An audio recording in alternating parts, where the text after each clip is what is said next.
인사 나누겠습니다. 잘 되고 있습니다. 말씀과 성령의 능력으로 됩니다. 한번 따라해 보겠습니다. 시험을 이기는 삶. 사탄은 육신의 욕심을 통해 우리를 공격합니다. 할렐루야. 자, 우리가 시험에 대해서 또 정확하게 얘기한다면 미혹에 대해서 이야기를 합니다. 우리가 시험했을 때 시험에는 우리가 크게 두 가지가 있다라고 했습니다. 테스트, 즉 하나님께서 우리를 믿음을 굳건하기 위해서 하는 테스트가 있습니다.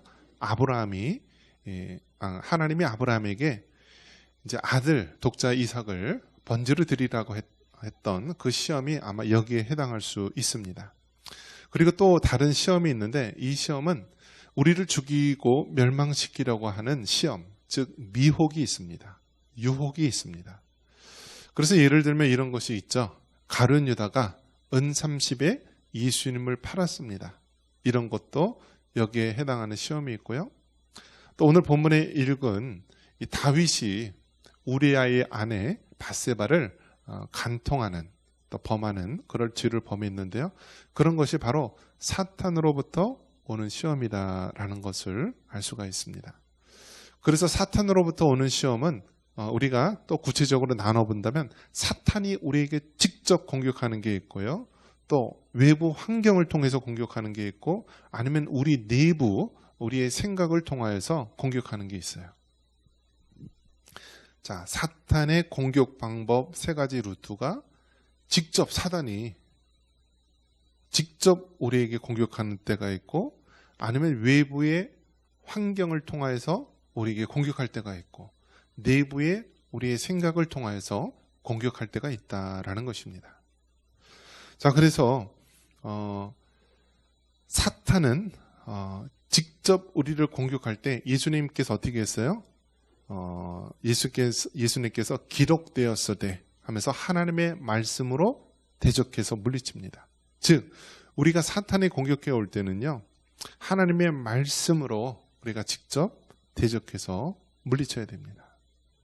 그리고 외부로부터 우리가 공격해 올 때가 있어요. 외부로부터 늘 우리 일상생활에 많은 미혹이 있는데요. 이것은 우리의 경건 생활을 통해서 우리가 사탄의 미혹을 물리쳐야 됩니다. 그래서 우리가 매일매일 하나님의 말씀을 묵상하고 새벽기도 드리고 늘 우리가 경건 생활을 하는 것이 외부의 사탄의 미혹을 이길 수 있는 우리의 힘이 되는 것입니다. 자, 그리고 또 다른 것이 무엇이냐면 오늘 본문에 해당하는 말씀인데요. 우리 내부에 우리의 마음과 생각에 오는 사탄의 시험이 있습니다. 미혹이 있습니다. 자, 사탄이 직접 공격할 때 말씀으로 대적해서 물리치고 또 외부 환경으로 우리를 공격할 때는 우리의 일상의 경건의 생활을 통해서 물리치고요. 오늘처럼 우리 마음속에 은밀히 들어오는 죄의 미혹은 어떻게 해야 되느냐? 한번 따라해 봅니다. 죄의 현장을 떠나야 한다. 이것이 굉장히 중요한 원리예요, 여러분.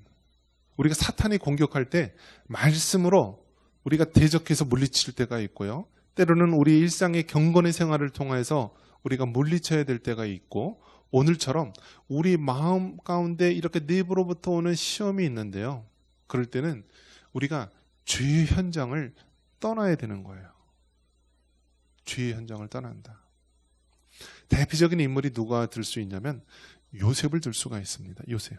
자, 요셉은 어떻게 했나요? 주인의 아내가 작심을 하고 그 자기 집안의 모든 사람들을 다 내보내고 단둘 요셉과 그 주인의 아내만 있게 합니다. 그래서 이제 주인의 아내가 어떻게 했나요? 작심을 하고 요셉을 안 놔주려고 나랑 동침하자 하면서 확 붙잡으니까 요셉이 이제 하도 강경하게 나으니까 어떻게 할 수가 없었어요. 그래서 어떻게 하나요? 그 여인의 손에 그 요셉의 옷을 남겨두고 그냥 벌거벗은 모습으로 그 현장을 피하게 됩니다. 바로 이러한 것이 바로 현장을 피하는 방법. 주의 미혹을 이길 때 우리가 현장을 피하는 방법이라고 할 수가 있습니다. 이후에 요셉이 어떻게 되죠? 누명을 쓰게 되죠. 저 요셉이라는 저 노예가 자기를 겁탈하려고 했다라고 하면서 이야기를 해서 요셉이 어떻게 되나요? 감옥에 갇히게 되었습니다.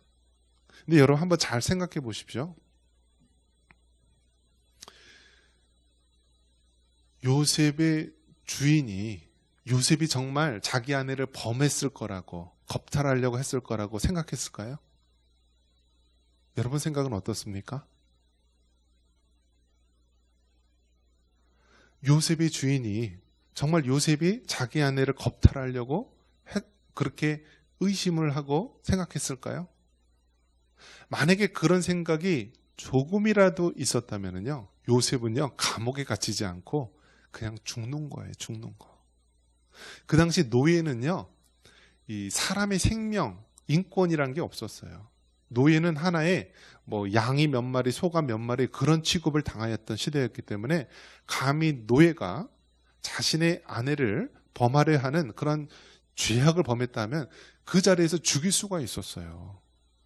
그러니까 적어도 요셉의 주인 보디발은 어떤 생각을 했었냐면 자기 아내의 행실을 알았을 거예요. 분명히 자기 아내가 요셉을 미혹하고 그랬을 것이다. 그래서 외부의 시선이 있기 때문에 차마 어떻게 할 수는 없고 이제 요셉을 감옥에 가두는 것으로 마무리를 하려고 했던 것입니다. 그래서 주인 보디발도 요셉이 정말 진실하고 하나님 안에 바른 청년이라는 것을 알았기 때문에 요셉의 중심을 알았을 것입니다. 그리고 정말 노예가 주인의 아내를 범했다면 그 자리에서 죽일 수 있었는데 그냥 감옥에 가두는 것으로 했던 것은 요셉의 진실함을 이 주인 보디발은 알았다라는 것입니다. 자, 이처럼 여러분 시험을 이길 때 만약에 여러분 생각을 해주십시오. 요셉이 만약에 그 주인의 아내가 자기를 막 붙잡았을 때 거기서 계속 그 현장에 있었으면 어떻게 됐을 것 같아요? 어떻게 됐을 것 같아요? 우리 상근 집사님. 만약에 이 보디발의 아내가 계속 요셉을 잡고 놔주지 않는다. 그러면 계속 그 현장을 벗어나지 않고 있게 되면 어떻게 될까요? 열이면 열, 다 미혹에 빠질 수밖에 없어요. 그래서 여러분, 우리는 죄의 미혹을 이기는 가장 좋은 방법은 죄의 현장을 떠나는 것이다. 그래서 여러분, 어떤 남녀가 있는데요. 남녀가 해변에 놀러를 갔어요. 해변에 놀러 갔는데 밤이 이렇게 어둑어둑해지고요. 그러면 이 젊은 남녀가 예수님을 믿는 사람이었어요. 자, 그런데 저 별을 보면서 오늘 밤 아무 일도 없어야지. 그래서 자매님, 우리 손을 잡고 기도하시죠. 우리가 음란의 미혹에 빠지지 않도록 기도합시다라고 하면서 해는 어둑어둑 지는데 자매가 두 손을 잡고 음란의 미혹을 이렇게 이길 수 있도록 기도합시다라고 기도를 했어요. 어떻게 됐을 것 같아요? 주리수 집사님 어떻게 됐을 것 같아요? 오늘 뭐라고 얘기했죠? 이 내부로부터 오는 그런 미혹이 있으면은요, 어떻게 하라고요? 죄의 현장을 떠나라, 벗어나라 라고 했잖아요. 즉, 이 남녀가 이제 어둑어둑해지는 해변에서 둘이 있는데 음란의 미혹을 이기기 위해서는 어떻게 해야 돼요? 그 자리에서 기도해야 돼요? 아니면 그 현장을 떠나야 돼요? 현장을 떠나야 되는 거예요. 한번 따라해 보겠습니다. 현장을 떠나야 한다. 이것이 바로 법칙이에요. 법칙. 우리가 죄의 미혹을 이기는 법칙, 죄의 현장을 떠나야 한다. 마치 이 젊은 남녀가 음란의 죄를 범하지 않게 해달라고 그 두 손 잡고 서로 기도하는 것은요, 마치 사자에게 자기 머리를 들이밀면서 사자에게 제발 내 머리를 물지 말라고 하는 것과 똑같은 거예요. 어떻다고요? 사자 머리에 사자 입에 자기 머리를 집어넣으면서 자기를 물지 말라고 하는 것과 똑같은 거예요. 그 상황이라면 어떻게 해야 돼요? 사자 입에 자기 머리를 집어넣고 물지 말라고 하기 이전에 사자로부터 떠나야 되는 거예요. 떠나야 되는 거예요. 죄의 현장을 떠나야 된다. 그래서 여러분, 이것은 우리의 신앙의 원리입니다. 원리. 죄의 현장을 떠나라. 특히 우리 마음속에 이 내부로부터 오는 우리 미혹에 있을 때 이 죄의 현장을 떠날 수 있도록 해야 되는 거예요.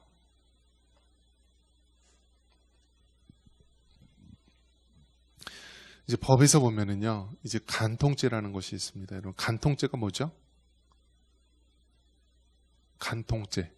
들어봤어요? 예전에는요, 그런 일이 많았어요. 연예인 누구가 있었는데, 이 연예인 여자가 어떤 돈 많은 재벌 총수, 가정에 있는 총수와 호텔에서 불륜이 드러났다.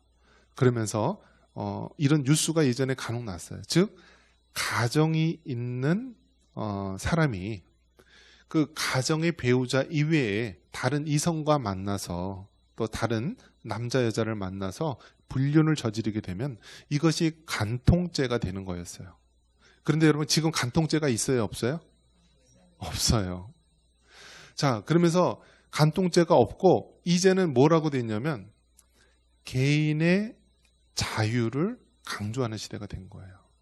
간통죄를 만들어놨을 때는 왜 만들어놨을까요? 그것은 가정을 보호하기 위해서 만든 거예요. 아무리 사람이 외부의 다른 이성이나 또 어떤 그런 이성 간에 끌리고 그렇다 할지라도 가정이 있는 사람이 그 가정을 버리고 그 제3의 어떤 사람과 불륜을 저지르게 되면은 가정이 깨어지게 되잖아요. 그래서 간통죄는요, 가정을 보호하기 위해서 개인의 자유가 아무리 있다 할지라도 가정을 보호하기 위해서 만든 것이 간통죄였어요. 그래서 이 간통죄라는 법이요, 굉장히 오래됐었어요. 일제시대 때서부터 있어가지고 있었는데 몇 년 전에 이제 간통죄가 없어지게 된 것입니다. 그래서 이 없어지게 된 배경을 보면은 이게 무슨 뜻이냐면 이제 가정의 소중함보다는 개인의 성적인 자유가 먼저다라고 하면서 세상이 바뀌었음을 보여주고 있는 것입니다. 즉, 세상의 기준은 뭐예요? 자고 일어나면 바뀌는 거예요. 자고 일어나면 바뀌는 것. 과거에는 가정이 중요하다, 간통죄를 만들고 막 이렇게 철저하게 했지만 자고 일어나니까 그 기준이 달라진 거예요. 이제는 가정보다 개인의 자유가 더 먼저다라는 세상이 돼버린 거예요. 그렇기 때문에 여러분, 우리의 삶의 기준은 어디에 있어야 되는 거예요? 세상에 있어야 되는 거예요? 아니면 하나님 말씀에 있어야 되는 거예요? 하나님 말씀에 우리의 삶의 기준이 있어야 됩니다. 왜 그렇습니까? 세상의 모든 기준은요, 자고 일어나면 바뀌어요.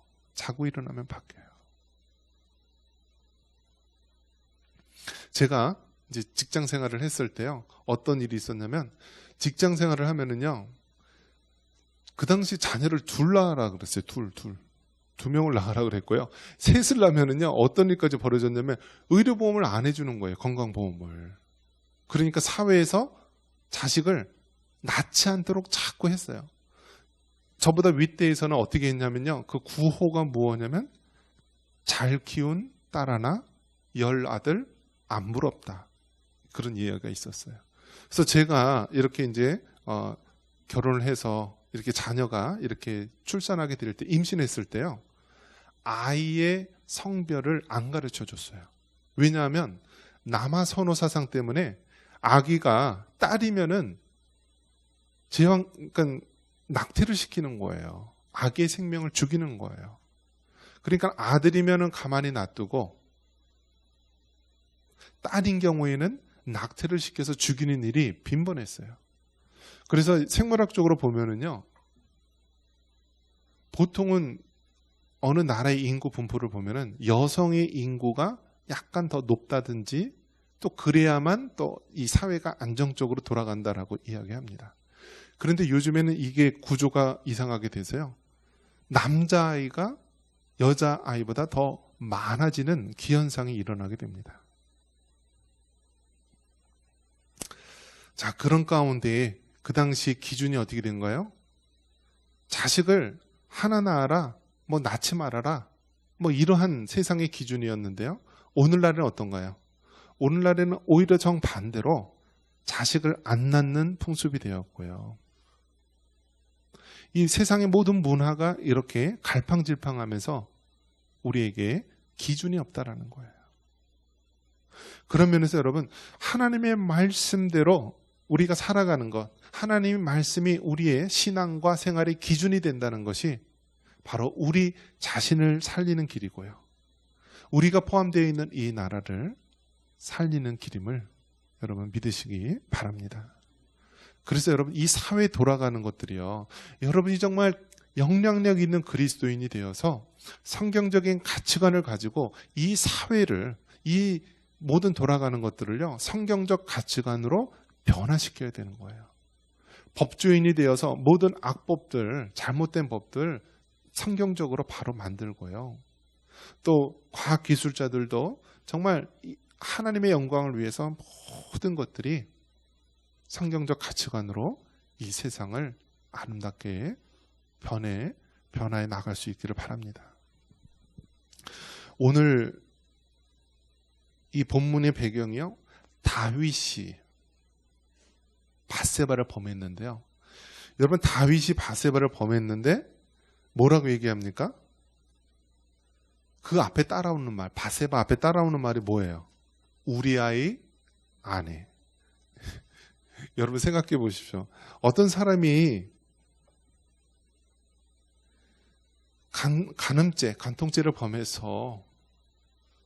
범했는데 누구랑 바람났다라고 하는 것하고요, 누구의 아내하고 바람났다라고 하는 것, 어느 게 더 비참한가요? 누구의 아내하고 바람났다 하는 것이 가장 비참한 거예요. 프랑스의 대통령이 자기 친구의 엄마하고 살고 있는 거예요. 그리고 그 친구의 엄마는 그 대통령이 학교 다녔을 때, 중고등학교 다녔을 때 그 학교의 선생님이었어요. 그러니까 여러분, 얼마나 개 족보가 되는 거죠, 완전히. 친구의 엄마가 지금 현재 살고 있는 대통령의 부인, 영부인이고, 그 영부인은 이 대통령이 중고등학교 다닐 때 자기 담임 선생님이었어요. 그러니까 여러분, 세상의 기준은요, 얼마나 엉터리입니까? 그리고 북한의 지금 최고 지도자가 누구죠? 김정은이죠.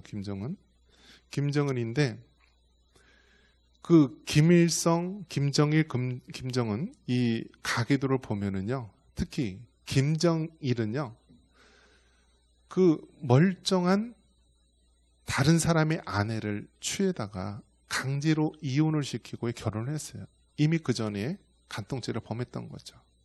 그것을 다 무마시키는 가운데서 하게 되고요. 모든 것들이, 세상의 기준들은 다 이렇게 난잡하고 죄가 가득하게 된 것입니다. 그런 면에서 여러분, 세상의 기준이 아니라 하나님의 기준을 따라서 살아갈 수 있기를 바랍니다. 자, 이 다윗이 우리아의 아내 밧세바를 범했는데, 이 범행한 이 죄의 그 어떤 영향력이요, 어디까지 가냐면 신약에까지 갑니다. 마태복음 1장 6절에 뭐라고 얘기되어 있냐면, 이새는 다윗 왕을 낳으니라. 다윗은 솔로몬을 낳는다라고 하는데, 그 앞에 붙은 말이 무엇인지 아십니까? 우리아의 아내에게서 솔로몬을 낳고라고 말합니다. 여러분, 얼마나 비극입니까, 여러분? 아주 위대한 사람이 있는데요, 이 위대한 사람이 솔로몬을 낳았는데, 이 솔로몬이 바로 밧세바에게서 낳았다라고 성경은 말하지 않아요. 이 밧세바라는 이름은 아예 빼버렸어요. 그리고 뭐라고 얘기하냐면 우리아의 아내에게서 솔로몬을 낳는다라고 말합니다. 죄는요, 여러분 정말 무서운 것이고요. 죄의 미혹은 우리가 정말 철저하게 끊지 않으면 안 되는 거예요. 이 다윗이 우리아의 아내를 범하는 그 죄를 범했는데요. 이 죄의 영향력이 얼마나 컸는지 모릅니다. 얼마나 괴로움과 고통이 다윗의 가정 가운데 왔는지 모릅니다. 그래서 이제 예수님의 족보를 이야기할 때도 이 수치스러운 이름, 다윗이 우리아의 아내를 통해서 솔로몬을 낳았다라고 할 정도로 우리아의 아내라는 말이 계속 따라다니는 것입니다. 여러분, 죄에 대해서는 여러분 철저하게 끊으시기를 바랍니다. 다윗의 인생을 통해서 봤을 때 우리아의 아내를 범함으로 말미암아 얼마나 그 다윗의 가정이 고통을 받고요. 자기 아들 압살롬이 구테타를 일으키고 백주 대낮에 이 압살롬이 아버지의 그 부인들, 후궁들과 동침을 하게 되고요. 철저하게 이 다윗이 얼마나 많은 고통 가운데 서 있는지 모릅니다. 왜 그렇습니까? 죄의 결과는 무서운 것입니다. 참고적으로 다윗 왕과 우리아의 아내가 간음을 해서요. 이 첫 번째 임신한 아이는 어떻게 됐죠? 죽었어요. 그리고 솔로몬은요. 그 이후에 나중에 태어난 아들이 솔로몬인 거예요. 결국 어떻게 됐나요? 불륜을 통하여서 간통을 통하여서 낳은 그 생명은 죽음을 맞이하게 되고, 그리고 다윗에게는 철저하게 그 뒤에 계속 따라다니는 그 수식어가 우리아의 아내를 범함으로 인하여서 솔로몬을 낳았다라는 말이 계속해서 뒤에 따르는 것입니다. 여러분, 죄는 두려운 것이고 죄는 철저하게 끊을 수 있는 여러분 되시기를 바랍니다. 죄는요, 사탄이 우리를 공격해 올 때 죄의 현장에서 떠나시기를 바랍니다.